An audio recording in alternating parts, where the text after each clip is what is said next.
दोस्तों आपको बता दें, इस वक्त हम समाजवादी पार्टी कार्यालय के बाहर खड़े हैं। हमारे साथ रीबू श्रीवास्तव जी हैं। अभी कुछ दिनों पहले प्रदेश का महिला अध्यक्ष बनाया गया। मैम, आपको तो पहले मुबारकबाद। धन्यवाद। कैसे देख रही हैं राजनीतिक जो अपने पूरे प्रदेश में चल रही है?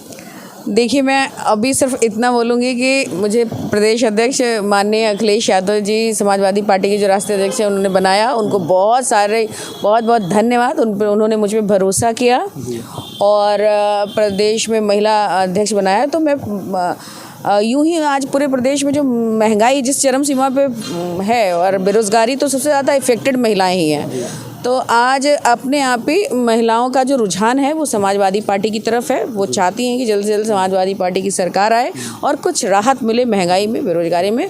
तो मैं अपने राष्ट्रीय अध्यक्ष जी को, प्रदेश अध्यक्ष जी को और तमाम समाजवादी पार्टी के जो सीनियर नेता हैं उनको बहुत बहुत धन्यवाद देती हूँ और उन्हें भरोसा दिलाना चाहती हूँ कि अच्छी तरह से समाजवादी पार्टी की महिलाओं को जो और आम जनता को भी, जो महिलाएं हैं उनको समाजवादी पार्टी के साथ जोड़ूं, इस मुहिम के साथ जोड़ूं कि जो कुछ भ्रष्टाचार फैला है वो कम हो, ख़त्म हो। जिस तरीके से राजनीति चल रही है, धर्म की, कास्ट की राजनीति हो रही है, शूद्र अछूत की, अपर कास्ट की राजनीति हो रही है, रामचरितमानस पर विवाद हो रहा है, उसको कैसे देखते हैं आप? क्या इन सब चीज़ों की राजनीति होनी चाहिए, मुद्दों पर राजनीति होनी चाहिए?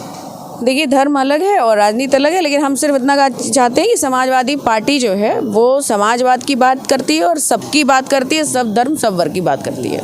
मैम, एक लास्ट मैसेज क्या देना चाहेंगे पूरी जनता को, उत्तर प्रदेश की जनता को? उत्तर प्रदेश की जनता को ये कहना चाहूँगी कि धर्म जाति से ऊपर उठ करके जो भ्रष्टाचार फैला है, महंगाई बढ़ी है, बेरोजगारी बढ़ी है, इसके खिलाफ एकजुट हों और समाजवादी पार्टी की सरकार बनाएं। बहुत शुक्रिया मैम बात करने के लिए।